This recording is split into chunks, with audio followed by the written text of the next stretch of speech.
Avant de plonger dans Genèse 3, prenons un moment pour ouvrir nos cœurs. Nous allons explorer la scène du Jardin d'Éden, contempler la tentation, la désobéissance et la sagesse que Yahweh Elohim offre à l'humanité. Chaque mot, chaque symbole nous invite à réfléchir et à écouter profondément. Le serpent était le plus rusé de tous les animaux des champs que Yahweh Elohim avait fait. Il dit à la femme, « Yahweh Elohim a-t-il réellement dit, vous ne mangerez pas de tous les arbres du jardin ?» Dès le début, le serpent apparaît comme symbole de ruse et de tromperie. Cette figure traverse l'ensemble des Écritures, jusqu'au Nouveau Testament, lorsqu'il tente Yeshua dans le désert. Dans Matthieu 4, 1-11, il est écrit « Alors Jésus fut emmené par l'Esprit dans le désert pour être tenté par le diable. » Le serpent est également identifié à Satan et au diable dans l'Apocalypse. Apocalypse 12, 9. Le grand dragon, le serpent ancien, appelé le diable et Satan, celui qui séduit toute la terre. Apocalypse 22. Il saisit le dragon, le serpent ancien, le diable et Satan, et il le lia pour 1000 ans. Enfin, dans 2 Corinthiens 11, 3, il est décrit comme trompeur.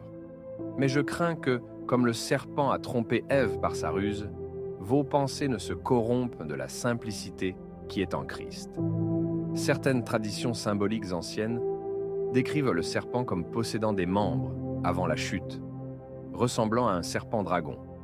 Il commence par tenter la femme, puis l'homme, semant le doute dans leurs pensées et dans leur cœur par rapport à ce que Yahweh Elohim avait dit. Sa stratégie révèle sa ruse extrême.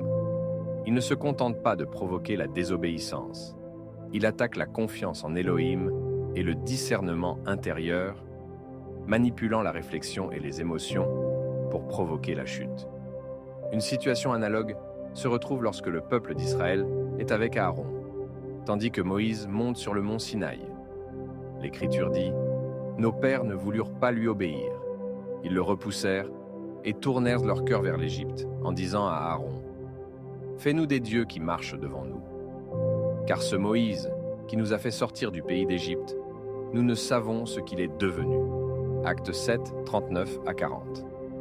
La stratégie de séduction rappelle celle du Jardin d'Éden. Mais cette fois, il n'y a pas de serpent extérieur. L'homme devient son propre serpent.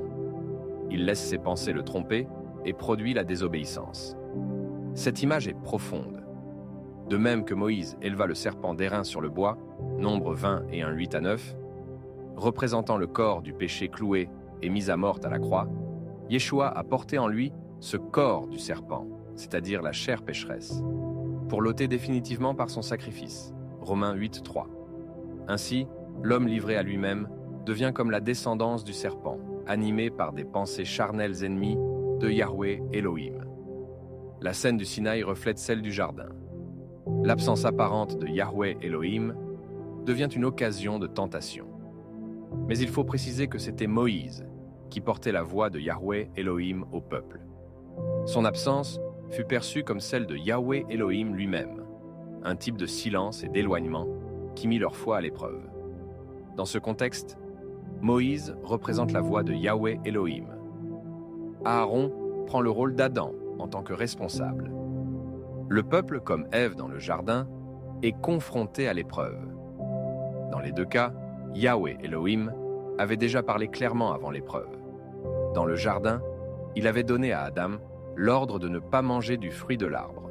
Genèse 2, 16-17. Sur le Sinaï, il avait proclamé sa loi oralement au peuple, Exode 20. Notamment le commandement de ne pas se faire d'image ou de représentation.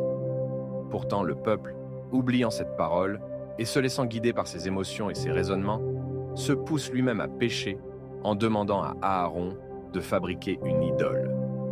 La femme répondit au serpent, « Nous mangeons du fruit des arbres du jardin. » Mais quant au fruit de l'arbre qui est au milieu du jardin, Yahweh Elohim avait donné un ordre précis. « Vous n'en mangerez point, et vous n'y toucherez point, de peur que vous ne mouriez. » Genèse 3, 2-3. Alors le serpent dit à la femme, « Vous ne mourrez point, mais Yahweh Elohim sait que, le jour où vous en mangerez, vos yeux s'ouvriront, et que vous serez comme des dieux, connaissant le bien et le mal. » Genèse 3, 4-5. Cette affirmation contient à la fois du vrai et du faux. Faux, Yahweh Elohim avait prévenu. Le jour où tu en mangeras, tu mourras certainement. Genèse 2,17. La mort annoncée est avant tout spirituelle, suivie de la mortalité physique. Vrai, le serpent affirme qu'ils acquéraient la connaissance du bien et du mal. Après la chute, Yahweh Elohim déclare « Voici, l'homme est devenu comme l'un de nous, pour la connaissance du bien et du mal. » Genèse 3,22. Ainsi, ce que l'homme a obtenu par désobéissance lui sera plus tard donné par Yahweh Elohim à travers la Torah, qui place devant lui le choix du bien et du mal. Vois, je mets aujourd'hui devant toi la vie et le bien, la mort et le mal. Deutéronome 30,15. Par la loi, l'homme connaît maintenant le bien et le mal. D'abord écrite devant ses yeux, cette loi sera ensuite inscrite dans son cœur, dans la nouvelle alliance. Je mettrai ma loi au-dedans d'eux, je l'écrirai dans leur cœur. Jérémie 31,33. Cette relation entre image d'Élohim et connaissance est également soulignée dans le psaume. J'avais dit, vous êtes des dieux, vous êtes tous des fils du Très-Haut. Cependant, vous mourrez comme des hommes, vous tomberez comme un prince quelconque. Psaume 82,6. Yeshua reprend cette parole dans le Nouveau Testament. N'est-il pas écrit dans votre loi, j'ai dit, vous êtes des dieux. Jean 10,34. Genèse 3 nous montre le serpent et la tentation, la chute et la connaissance, la parole et la loi. La ruse et l'épreuve, la désobéissance et la grâce se répondent dans une grande histoire de salut. Là où le serpent cherche à tromper, Yahweh Elohim appelle à la confiance. Là où la pensée charnelle conduit à la séparation, la loi et la parole ouvrent le chemin vers la vie et la communion avec lui. La femme vit que l'arbre était bon à manger, agréable à la vue, et qu'il était précieux pour ouvrir l'intelligence. Elle prit de son fruit et en mangea. Elle en donna aussi à son mari, qui était auprès d'elle, et il en mangea. Le jardin d'Éden s'ouvre alors comme un miroir silencieux du mont Sinaï. Là où la voix d'Élohim se faisait entendre, la loi était claire. Adam et Ève reçurent l'interdiction de toucher à l'arbre. Tu ne mangeras pas de l'arbre de la connaissance du bien et du mal, car le jour où tu en mangeras, tu mourras certainement. Genèse 2,17. Des siècles plus tard, Israël reçoit une loi semblable, immuable et directe. Tu ne te feras point d'image taillée, ni aucune ressemblance de ce qui est dans les cieux en haut ou sur la terre en bas. Exode 24. Dans ces deux récits, la loi est donnée pour protéger, pour prévenir la chute de ceux qui marchent sous le regard d'Élohim. Pourtant, dans le silence de l'absence, la tentation s'élève. Dans le jardin, lorsque la voix directe d'Élohim se retire, la femme regarde l'arbre et le trouve désirable. Elle prend le fruit interdit, violant l'ordre de Yahweh. La femme vit que l'arbre était bon à manger, agréable à la vue, et qu'il était précieux pour ouvrir l'intelligence. Sur le mont Sinaï, lorsque Moïse, la voix de Yahweh sur terre, s'absente, le peuple d'Israël cède à l'impatience et demande une représentation. Fais-nous des dieux qui marchent devant nous, car ce Moïse qui nous a fait sortir du pays d'Égypte, nous ne savons ce qu'il est devenu. Dans cette allégorie, la femme devient le peuple d'Israël, et son désir ou son doute initie la transgression. Adam, présent auprès d'elle et chargé de veiller sur le jardin, symbolise Aaron, gardien de la loi, en l'absence de Moïse. Mais au lieu de protéger le peuple, il cède, acceptant le fruit de la désobéissance. Ainsi, Adam mange du fruit donné par Ève. Adam mangea du fruit que sa femme lui avait donné, et il en mangea. Le message est clair et puissant. L'humanité, malgré une loi explicite, succombe dès que l'autorité n'est plus visible. Le leader, censé protéger le peuple, devient complice en cédant à la pression. Après cette désobéissance, Elohim introduit une nouvelle loi, gravée sur des tables de pierre.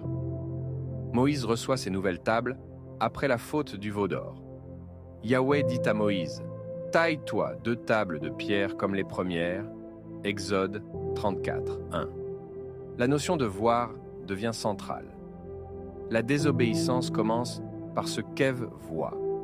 Le fruit devient désirable à ses yeux, et la loi écrite vient ensuite rappeler le chemin de la fidélité. Vois, je mets aujourd'hui devant toi la vie et le bien, la mort et le mal. Deutéronome 30:15.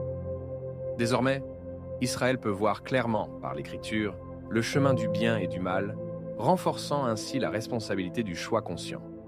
La loi écrite devient un guide tangible, orientant la liberté humaine vers la fidélité et la vie. Je mettrai ma loi au-dedans d'eux, je l'écrirai dans leur cœur. Jérémie 31:33. Regardons le verset 7. Les yeux de l'un et de l'autre s'ouvrirent, et ils connurent qu'ils étaient nus. Ayant cousu des feuilles de figuier, ils s'en firent des ceintures. Écoutons maintenant le verset 8.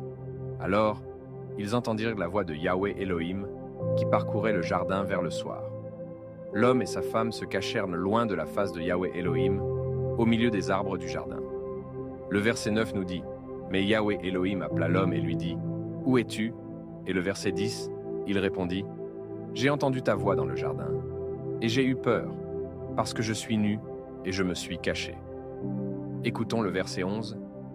Yahweh Elohim dit « Qui t'a appris que tu es nu? Est-ce que tu as mangé de l'arbre dont je t'avais défendu de manger ?» La nudité ici révèle l'état de péché mis à découvert devant Elohim. Adam et Ève découvrent qu'ils sont dans un état animal et que leur esprit commence à percevoir la distinction entre le bien et le mal. C'est à ce moment que l'être humain prend conscience de sa dualité. Animalité et spiritualité se révèlent ensemble et la responsabilité morale commence à émerger. Regardons comment ils ont tenté de se couvrir eux-mêmes. Ayant cousu des feuilles de figuier, ils s'en firent des ceintures. Cela illustre la justice humaine, insuffisante pour masquer le péché. Seul Elohim peut fournir le vêtement qui couvre réellement le péché, Yahweh. Elohim fit à Adam et à sa femme des habits de peau, et il les en revêtit, Genèse 3:21. Paul nous rappelle cette vérité. C'est par la loi que vient la connaissance du péché, Romains 3:20. Et encore, je n'ai connu le péché que par la loi, Romains 7:7. Et dans l'Apocalypse, nous lisons « Et parce que tu ne sais pas que tu es malheureux, misérable, pauvre, aveugle et nu, je te conseille d'acheter de moi de l'or éprouvé par le feu. » Apocalypse 3:17. Et voici, je viens comme un voleur. Heureux celui qui veille et qui garde ses vêtements, afin qu'il ne marche pas nu et que l'on ne voie pas sa honte. Apocalypse 16:15. Allégoriquement, regardons le temps de Moïse. Moïse représente la voix de Yahweh, tout comme Yahweh se manifeste dans le jardin. Lorsque Moïse descend du mont Sinaï et voit le peuple adorant le veau d'or, il découvre la désobéissance.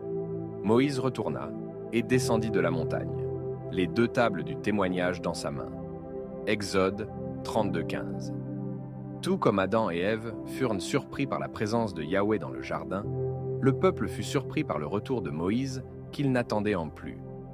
Le peuple, livré à lui-même, devient son propre serpent. Ses pensées charnelles et son désir de décider lui-même comment obéir à Elohim conduisent à la désobéissance, Romains 6:6. Enfin, Moïse interpelle Aaron. « Que t'a fait ce peuple pour que tu aies fait venir sur lui un si grand péché ?» Ainsi, ce récit illustre la même vérité qu'Éden. L'absence apparente de Yahweh devient le moment de la tentation. La désobéissance humaine se manifeste lorsque l'on cherche à s'auto-justifier. Et seule la parole de Dieu, ainsi que le sacrifice de Yeshua, peut couvrir le péché et restaurer la relation. L'homme répondit « La femme que tu as mise auprès de moi m'a donné de l'arbre, et j'en ai mangé. » Adam ne prend pas sa responsabilité, cherchant à rejeter la faute sur la femme. Un parallèle apparaît avec Aaron, frère de Moïse, qui, lorsque le peuple adore le veau d'or, tente aussi de justifier son acte. « Ne vous mettez pas en colère, mon Seigneur.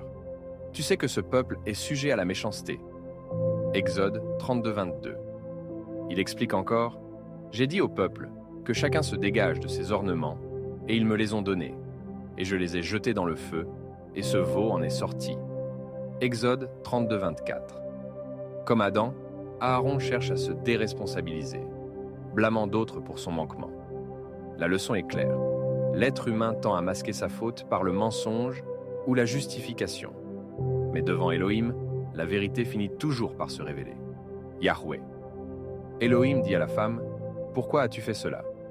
Elle répondit, « Le serpent m'a séduite et j'en ai mangé. » Comme Adam, elle tente d'expliquer sa faute.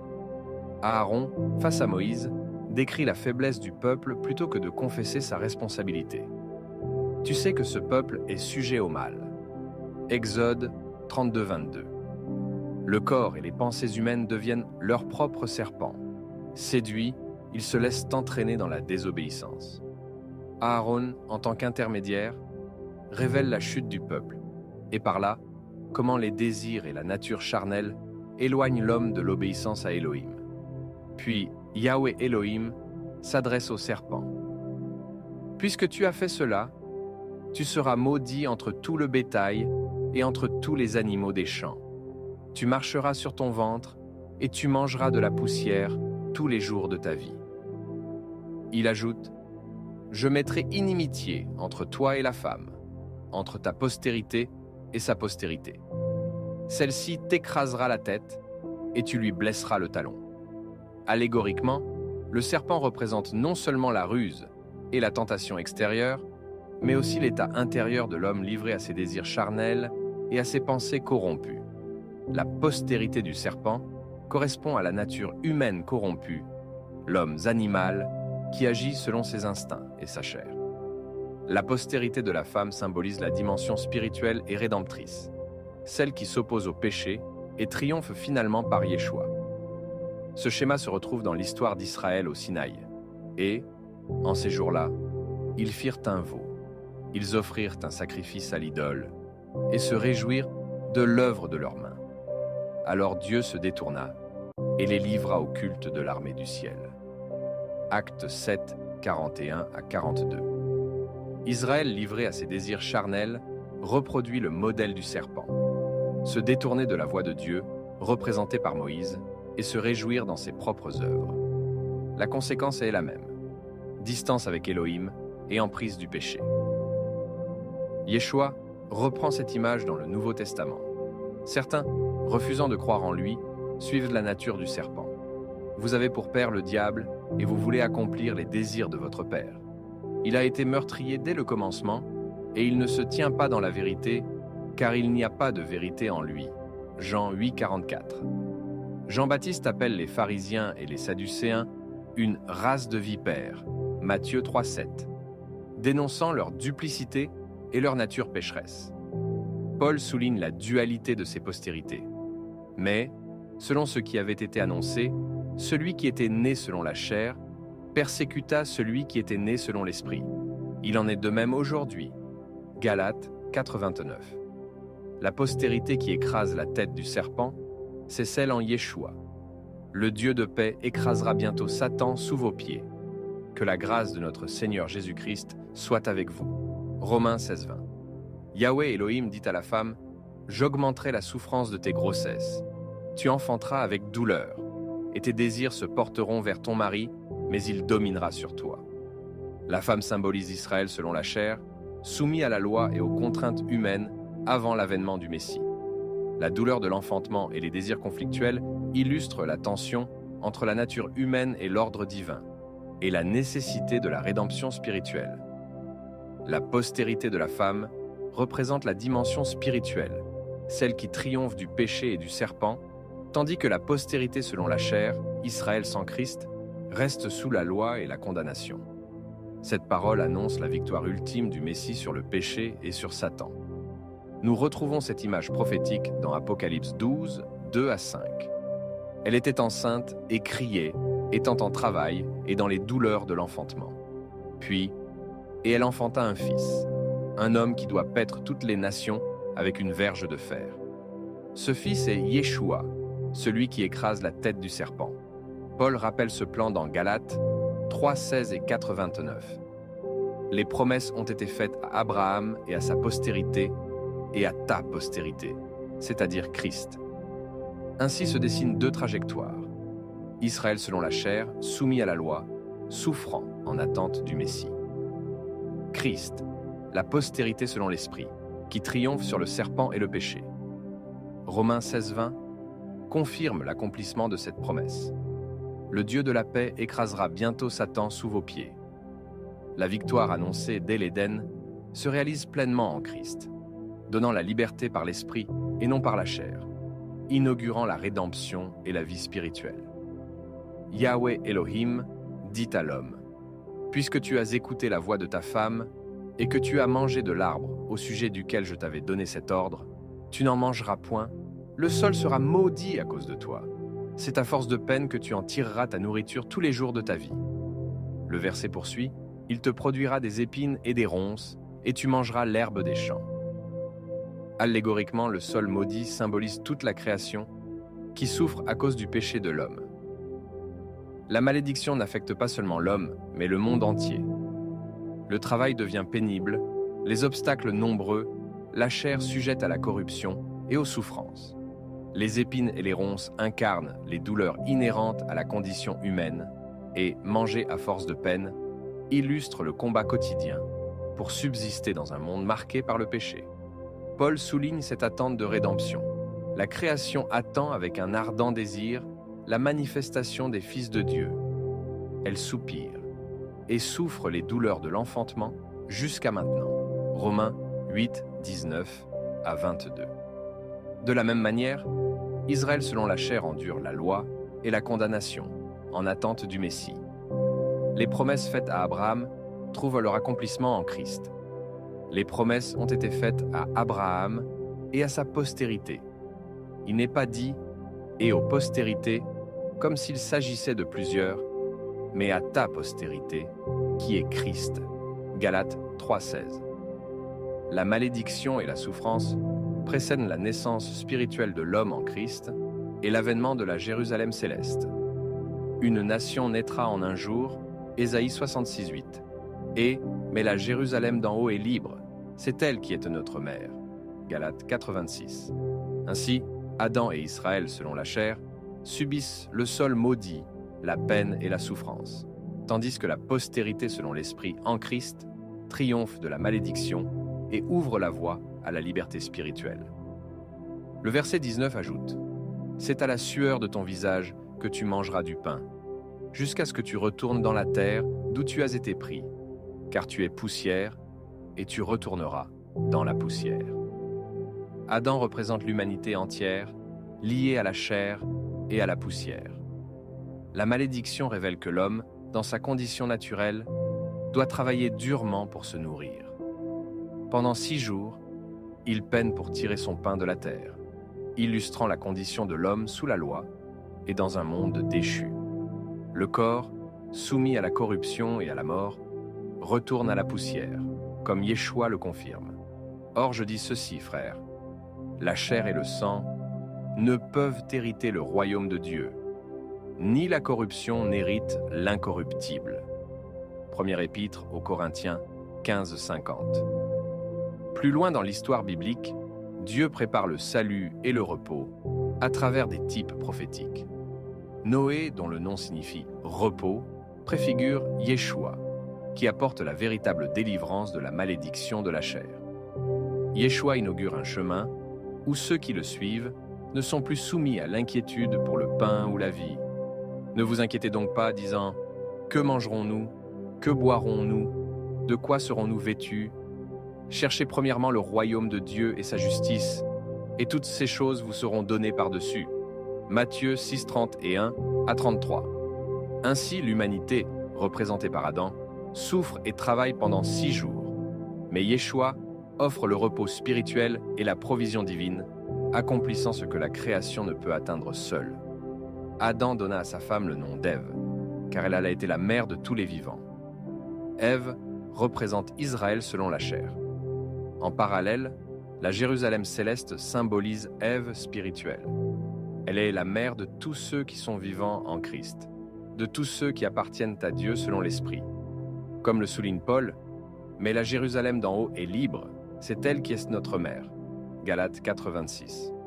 Ainsi, les croyants en Christ deviennent enfants de la Jérusalem céleste, héritiers de la promesse et de la vie spirituelle.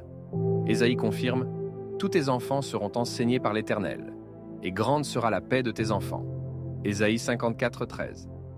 Et Jean rappelle « Mais à tous ceux qui l'ont reçu, à ceux qui croient en son nom, il a donné le pouvoir de devenir enfants de Dieu. » Jean 1, 12. Paul ajoute encore « L'Esprit lui-même rend témoignage à notre esprit que nous sommes enfants de Dieu. Et si nous sommes enfants, nous sommes aussi héritiers, héritiers de Dieu et co-héritiers de Christ. » Romains 8, 16 à 17. Ainsi, tout comme Ève a été la mère de tous les vivants selon la chair, la Jérusalem céleste est la mère de tous les vivants selon l'Esprit. Nous, les croyants en Christ, devenons ses enfants spirituels, héritiers de la promesse divine. Puis, Yahweh Elohim fit à Adam et à sa femme des habits de peau, et il les en revêtit. Dieu lui-même couvre Adam et Ève, montrant que le pardon et la rédemption viennent de lui, et non de l'homme. La peau donnée représente un sacrifice préalable, préfigurant Yeshua, l'agneau de Dieu, qui ôte les péchés de son peuple. Ésaïe l'annonce, « Mais il était blessé pour nos transgressions, brisé pour nos iniquités. Le châtiment qui nous donne la paix est tombé sur lui, et c'est par ses meurtrissures que nous sommes guéris. » Ésaïe 53, 5. Jean le confirme. « Voici l'agneau de Dieu qui ôte le péché du monde. » Jean 1, 29. Et Apocalypse. « C'est l'agneau immolé dès la fondation du monde. » Apocalypse 13, 8.